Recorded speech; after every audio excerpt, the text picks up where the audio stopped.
I never thought my marriage would begin with such a major act of forgiveness, but I accepted it for love. I'm Caroline, 42 years old, and I'm married to Nathan, a seasoned man 7 years older than me and the father of a son named Oliver from his previous marriage. From the moment I met Nathan, I was drawn to his maturity and the care he showed me. He made me feel safe, something I had longed for over many years. Nathan had divorced his ex-wife when Oliver was just 2 years old. During that time, Nathan's mother, Margaret, helped him raise the boy. When we decided to get married, Nathan said it would be best for me to move in with him and his mother, so the whole family could be more connected. "My mom really likes you, Caroline," Nathan once said calmly. "She just needs time to get used to you. With you around, she won't feel so lonely as Oliver grows older." I believed those words. I thought if I tried hard enough, if I loved Oliver as my own, if I respected my mother-in-law as a devoted daughter-in-law, then eventually I would be accepted as part of this family. But things weren't that simple. When I moved into the 2-story house in the suburbs of Boston, everything seemed to go smoothly at first. Margaret was polite, neither overly friendly nor cold. Oliver, who was 10 at the time, seemed shy and not easy to open up to me, but I didn't blame him. I understood I was a stranger and he was used to just having his grandmother and father around. I was willing to wait. I also gave up a lot for this marriage. Before getting married, I was a manager at a large pharmacy, earning enough to live comfortably and independently. But wanting to support the family, I cut my hours down to part-time. "You don't have to work so much," Nathan said. "I make enough to support the family." It sounded reasonable. I thought if I spent more time at home, taking care of everyone, my relationship with Oliver and my mother-in-law would improve. But gradually I realized Margaret's distance didn't change. She remained polite, but there was an invisible wall I couldn't break through. Family dinners often meant me eating alone because she and Oliver had already eaten. When I offered to join Oliver's school events, she just gave a faint smile and said, "You don't need to worry about that, Caroline. Oliver's family has always been just his father and me." No matter how hard I tried, I was still just an outsider in my own home. I used to think my patience could change everything. I kept telling myself that if I just kept trying, if I loved Oliver, if I respected Margaret, then sooner or later I would be seen as part of the family. But slowly, I began to realize that not all efforts bring results. Sometimes certain doors were already closed long ago, and no matter how hard I tried, I was just someone standing outside looking in. The distance Margaret showed me wasn't just coldness, it slowly turned into control. She never directly told me I couldn't do something, but every word, every action, subtly pushed me aside. The first time I truly realized this was on a Sunday morning. Oliver had a piano performance at school and I woke up early to get ready to go with them. I wanted to support him, to show him I was there, that I cared about the important moments in his life. But when I came downstairs, Margaret was already waiting at the door, coat on. "Caroline, you should just rest," she said gently but firmly. "Nathan and I will take Oliver. I don't think it's necessary for you to come." I looked at Nathan, hoping he would speak up, but he just smiled at me like it was completely normal. "I think Mom's right," he said. "It's a family tradition. I don't want to make Oliver feel uncomfortable." I didn't understand. Uncomfortable? I'm Nathan's wife. I live with them, share this life with them. I'm not an outsider. But clearly, in Margaret's eyes, I had never been a real part of this family. Oliver grew up, and when he went off to college, I thought things would change. He would be living away, and maybe the relationship between Margaret and me would become easier. But I was wrong. As soon as Oliver moved out, Margaret almost completely changed. If she had kept a polite distance before, now she dropped any pretense. She stopped cooking. She stopped cleaning. Every evening when I came home after a day at work, I would find her sitting at the dining table, waiting. I had to go into the kitchen and cook dinner for the two of us, while she sat there watching my every move with a critical eye. "Caroline, do you really not know how to cook?" she sighed, tasting the dish I had just made. "This is so bland. Nathan likes strong flavors, don't you know that?" I clenched my fists, trying not to let my emotions take over. Another time, while I was doing laundry, she walked into the laundry room, arms crossed. "You don't know shirts have to be ironed before being hung up? Didn't anyone teach you that?" Each day that passed, the criticism grew heavier. She no longer kept up the polite front. To her I seemed like a thorn in her side, someone who had disrupted the balance of her family. What was worse was that Nathan didn't notice, or if he did, he didn't want to deal with it.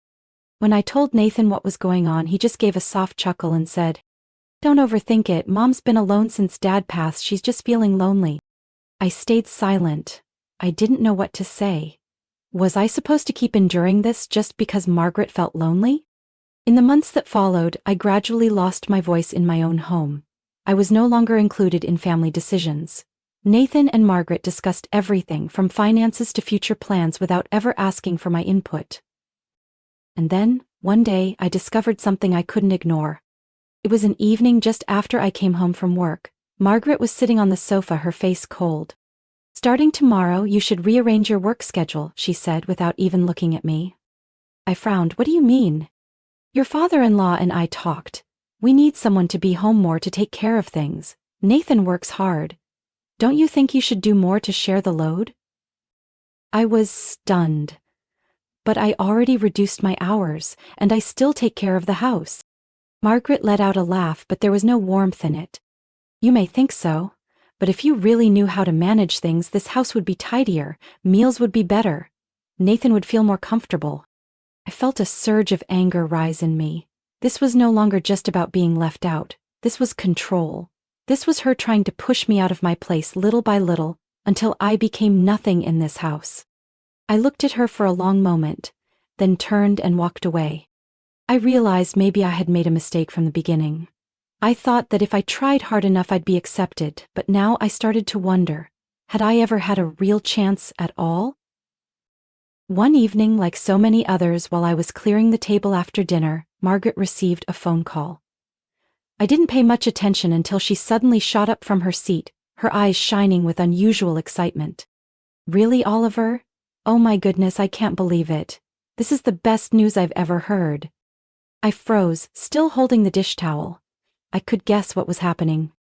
"Say it again." Margaret's voice trembled with excitement. "Sophia's pregnant? Oh, congratulations, sweetheart." "Congratulations to both of you. I'm so proud of you." I blinked, a strange feeling rising in my chest. Oliver and his wife Sophia were expecting a child. It should have been happy news, but somehow I felt uneasy. And just as I feared, from that moment on, everything in the house changed completely. Margaret turned into a different person. She had already been controlling, but now she had a new energy, a new reason to take over the house entirely. She started planning everything, from decorating the baby's room to organizing all the essentials. Every conversation in the house revolved around the unborn child.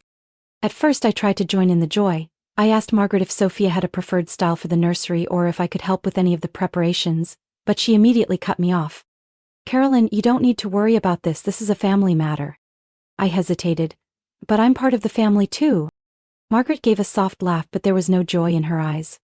"You don't understand. A baby, it's something sacred that only someone who's been a mother can truly feel." I clenched my fists. I understood exactly what she meant. She was reminding me that I couldn't have children. As if she had just been waiting for that moment, the following days Margaret pushed me even further away. Every morning I was given more and more chores. "Caroline, can you clean out Oliver's old room to make space for the baby?" "Caroline, we're going shopping for the baby this weekend. Bring some cash for easier checkout." "Caroline, could you sew a few things for the baby? Then again, maybe not, you probably don't have experience with that, do you?" Every word, every comment, felt like a knife cutting into me. But what I truly couldn't bear anymore was one afternoon when I walked into the living room and saw Margaret going over a list of expenses. I stood there quietly watching as she scanned the numbers, her brows furrowed. She looked up at me. "Caroline, we need to talk." I sat down across from her. "My grandchild is on the way, and of course I want everything to be perfect for the baby," she said, her tone calm but commanding. "So I think it's time you contributed a bit more." I frowned. "What do you mean by contribute?" Margaret tilted her head. "We need to buy a crib, a stroller, clothes, so many things. I think you could chip in, say, around $10,000. You're working, aren't you?" I was stunned. $10,000? Are you serious? "Of course." I felt a rush of anger rise in my chest. "Mom, I'm not against preparing for the baby, but this is something for Oliver and Sophia. I think they should have the right to choose what they want for their child. Besides, I haven't heard either of them ask for this money." Margaret stared at me, then let out a sigh. Caroline, you're being truly selfish. I thought you'd understand that this is something for the whole family. Or is it because you don't have children, so you just can't grasp the joy of it? That sentence hit me like a punch to the mind. I stood up suddenly, my eyes burning. You have no right to say that. She shrugged. I'm just stating the truth. You have no connection to this baby. You're Nathan's wife, but that doesn't mean you're really part of this family.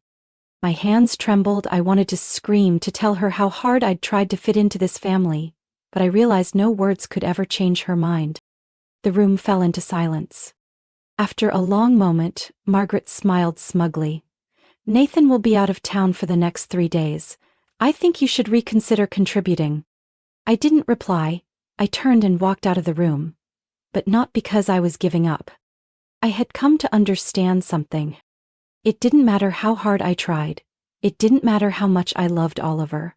Or what I had done for this family. Margaret would never accept me. And if that was the case, did I have any reason to keep enduring this? I never thought Margaret would go this far. I knew she had never truly seen me as part of the family, but I didn't expect she could dismiss me so bluntly, without a hint of hesitation. That morning, when I had just returned from work, Margaret was already sitting at the dining table, her face calm to the point of being cold. I hadn't even taken off my coat when she spoke. Caroline, I think you should start packing your things. I froze in the middle of the room, heart pounding. What do you mean? She adjusted the napkin in front of her as if discussing something entirely routine. Oliver and Sophia are moving back in. They need a bigger space to raise their child. You've lived here long enough, and I think it's time you find somewhere else. I stared at her, hoping I had misheard. Are you kicking me out of the house? She looked up at me, her eyes steady and unmoved. I'm just saying you're no longer needed here. My chest tightened. This is my and Nathan's house. She let out a light laugh. It's Nathan's house, and I believe he won't have an issue with this decision. A chill ran down my spine. Does Nathan know about this? Margaret leaned back in her chair, a faint smile on her lips. You can ask him yourself. If he really wanted you to stay, he would have said something by now. I reached for my phone, my palms cold. I dialed Nathan's number. 1 ring.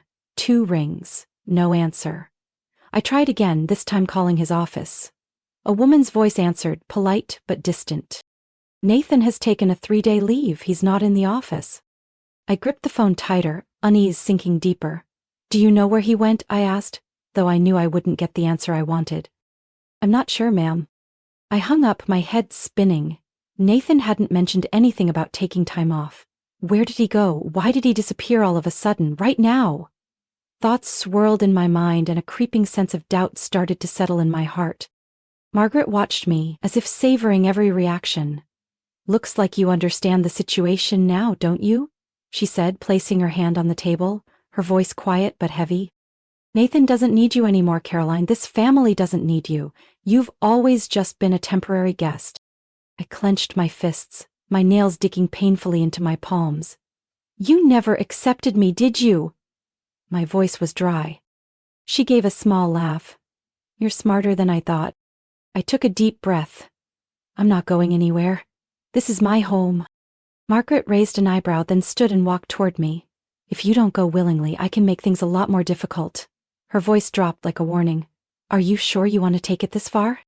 I looked her straight in the eyes, and for the first time in this entire marriage I saw the truth more clearly than ever. I had been fighting for a place in this family, but the reality was, I had never had one. I gripped the handle of my bag. You don't have to do anything. I'll go. She shrugged, as if I had just confirmed what she already knew. Fine. You can pack tonight. I turned and walked upstairs. I couldn't stay another minute. I opened the closet, pulled out what I needed, and folded everything into my suitcase automatically. My mind was blank, but my hands kept moving. I didn't call Nathan again. I didn't need answers from him anymore. I picked up my phone and booked a moving service for the next morning. I was leaving, and I was taking everything that belonged to me. As I rolled my suitcase down the stairs, its wheels echoing against the floor, Margaret was still sitting there, her eyes gleaming with satisfaction. I walked straight toward the door, but before I stepped outside, I turned back to her. Enjoy your time with your family, I said, my voice strangely calm. I hope you don't end up regretting it. Margaret said nothing, just crossed her arms and watched me leave. I stepped through the door without looking back. I didn't know what tomorrow would bring, but one thing I knew for sure. I would never let anyone make me feel small again. I dragged my suitcase out of the house, my steps heavy, though my mind felt oddly blank. The night wind cut sharp against my skin. I didn't know where I was going, but I knew one thing: I couldn't go back. I hailed a cab and let my body sink into the back seat. When the driver asked me where to, I suddenly realized I had nowhere to go. I had no family nearby, and I didn't want to bother anyone right now. Then, almost out of habit, the words slipped from my lips. Timber & Co. bar near the station, please. Timber & Co. was the place Nathan and I used to go whenever we needed to unwind after a long day. I remembered those quiet evenings, the two of us sipping cocktails under soft golden lights. It was a place where I had once felt happy, before everything fell apart. The taxi stopped in front of the bar. I pulled my suitcase out and stood there for a moment, hesitating. Then I walked in. The space inside was just as I remembered. Warm, a bit noisy, and heartbreakingly familiar. I sat at the counter and ordered a lemonade. I didn't want anything strong right now. Before I could take my first sip, a voice spoke up behind me. "Caroline, haven't seen you in ages." I turned and saw Samantha, the waitress I used to chat with often. "Hey, Sam," I nodded, trying to smile but couldn't quite manage it. She tilted her head, curiosity in her eyes. "Everything okay?" I sighed and shook my head. "No. But it doesn't really matter anymore." Samantha stayed quiet for a moment, like she was thinking about something. Then she lowered her voice, almost as if afraid someone might hear. "Have you seen Nathan lately?" I frowned. "Why do you ask?" Samantha bit her lip, her face hesitant. "You don't know, do you?"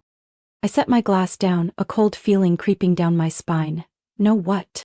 She glanced around, then leaned in to whisper, "He still comes in here regularly, but not alone." My heart thudded. "What do you mean?" Samantha hesitated, then let out a sigh.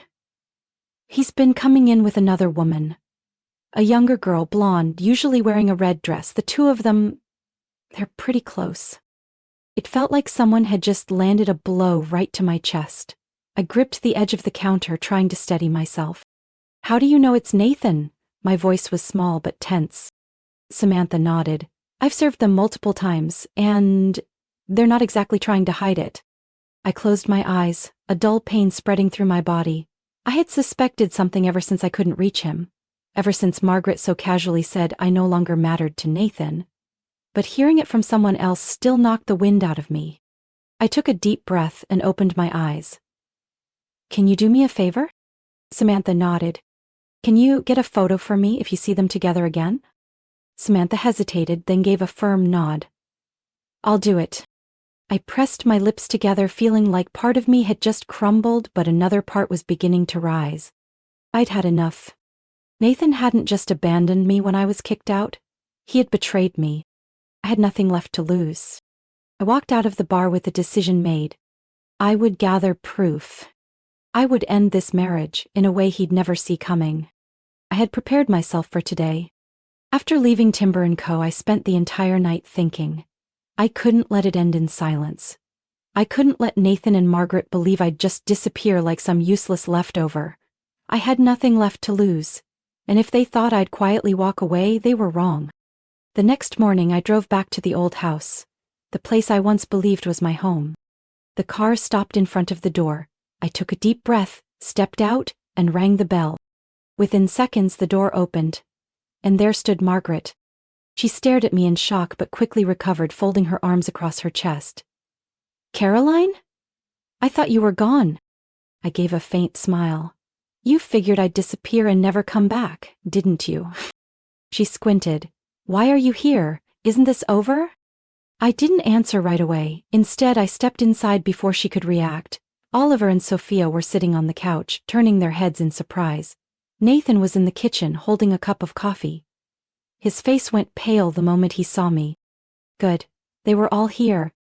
I shut the door behind me and stood in the center of the living room, my eyes scanning each of them. "We need to talk." Nathan set his coffee down, his voice stiff. "Caroline, you can't just barge in here like this." I folded my arms, staring straight at him. Oh, you don't want me here? Why not just admit you're scared, not annoyed? Nathan pressed his lips together, but I didn't give him a chance to speak. I turned to Margaret. You kicked me out of this house like I meant nothing, but have you ever stopped to ask yourself, who's really been keeping this house afloat? Margaret frowned. What are you talking about? I gave a cold laugh. You think Nathan's been covering everything all these years? Think again. I'm the one who's been paying the rent on this house for the past 5 years. The room fell into silence. Margaret froze, her eyes wide. Nathan turned away, avoiding his mother's gaze. Oliver and Sophia whispered something to each other, but I didn't care. I wanted every single word to sink in. Starting 5 years ago, when Nathan's income started to drop, who paid the rent? I did. Who covered the electricity, the water, and all the big expenses? Me. I stepped toward the dining table and placed a folder down. My bank statements, showing every payment made in my name. Margaret's hands trembled as she picked them up, her eyes scanning line after line. Her face paled as the truth set in. Maybe you thought I was just a useless wife, someone with no real worth in this family. But you were wrong. I've been the one holding it all together, while Nathan let me do it and never said a word to anyone. I turned to look at Oliver and Sophia. Now that your mother kicked me out, I have no obligation to this house anymore. From now on, the rent is your responsibility. Sophia froze, and Oliver's mouth dropped open. Wait. How much? I crossed my arms and spoke slowly. $5,600 a month. Sophia jumped to her feet. What? I shrugged. Everything comes with a price. I've been paying it for 5 years, now it's someone else's turn. Margaret turned to Nathan, her voice trembling. Nathan, is this true? Nathan avoided her gaze and said nothing. I took a deep breath. And by the way, Nathan cheated on me. Sophia's eyes widened. What? I pulled out my phone, opened a message and placed a photo on the table. Nathan sitting at the bar with a young blonde woman in a red dress. Another photo, both of them leaving the bar, hand in hand. Sophia stammered. He has a mistress? I looked straight at Margaret. So what do you think now? This is the man you've been so determined to protect? Margaret's face turned pale. She was speechless. I glanced around the room, taking in the chaos I had just unleashed. Oliver was whispering to Sophia, while Margaret shakily sat down on the couch. I felt a strange sense of relief. I came here to speak the truth. And now, they would have to face the consequences themselves. I reached for my bag, turned and walked to the door. Before leaving, I paused and looked back at Nathan one last time. Good luck with your new life, and don't forget to pay the bills on time. With that, I stepped outside and closed the door behind me. This time, I was truly gone. And I knew I would never return. I walked out of that house for the last time, without looking back. The Boston sky was clear that day, sunlight spilling over the road ahead, and for the first time in years I felt like I was finally walking on my own path, free from anyone's grip. After leaving the house, I met with a lawyer to finalize the divorce. There was nothing left to hold on to. Nathan had betrayed me, not just in our marriage, but in how he let me carry the weight of everything for years. I was no longer the woman standing quietly behind him. I didn't know how Nathan reacted when he received the divorce papers, but just a week later I got a message from him. Caroline, can we talk? I know I messed up. Please give me a chance to make things right. I stared at the message, unmoved. Nathan didn't want to make things right, he just didn't want to face the consequences. And I wasn't the one to clean up his mess anymore. Nathan had to face his own downfall. Not long after, I heard from an old friend that things weren't going well for Nathan anymore. Oliver and Sophia had moved out after realizing they couldn't afford the sky-high rent I had been covering. With no one else to pay the bills, Nathan was forced to manage on his own. But his job was no longer as stable as it once was. And Margaret? She finally had to face a harsh reality. She had no one left. Oliver, her beloved son, couldn't handle her controlling and overbearing nature anymore. After realizing how manipulated he had been for years, he decided to cut ties and moved his family out of Boston to start over. Nathan didn't fare much better. After I left, he tried to hold on to his young mistress, but it seemed she was only interested in what he could offer while I was still footing the bills. Once she realized he was struggling financially, she quietly disappeared from his life, leaving him alone to face the mess he had created. With no one left to lean on, Margaret began to face her isolation. No son, no grandchild, no one left to control. I heard she tried reaching out to Oliver, but he refused. As her health started to decline, she had no choice but to begin considering moving into a nursing home. One afternoon, as I was tidying up my new apartment, a small but cozy and complete place, I received a letter. It was from Oliver. Caroline, I know you might not want to hear from me anymore, and I wouldn't blame you if you tossed this letter aside without reading it.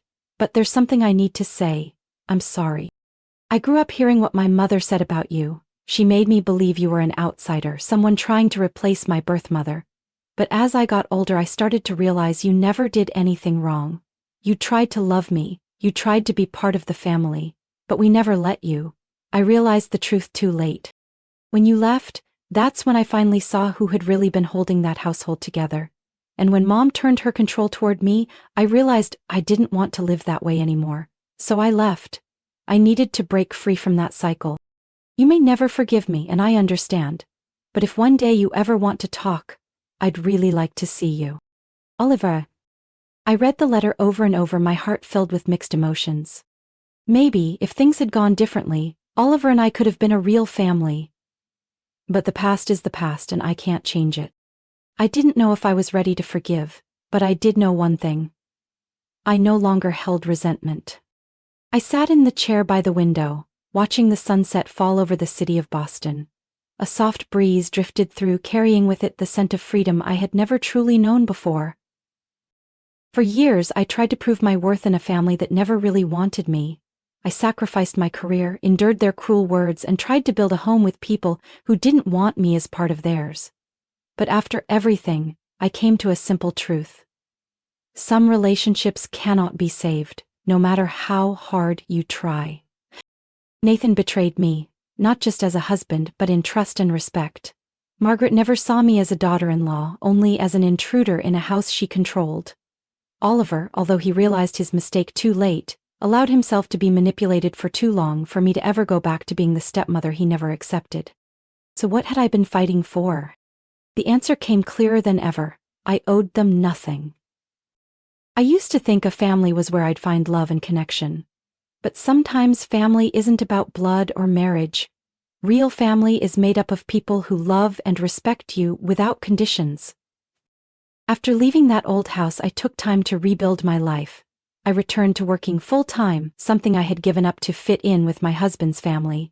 I rented a small but warm apartment where I no longer felt watched or judged.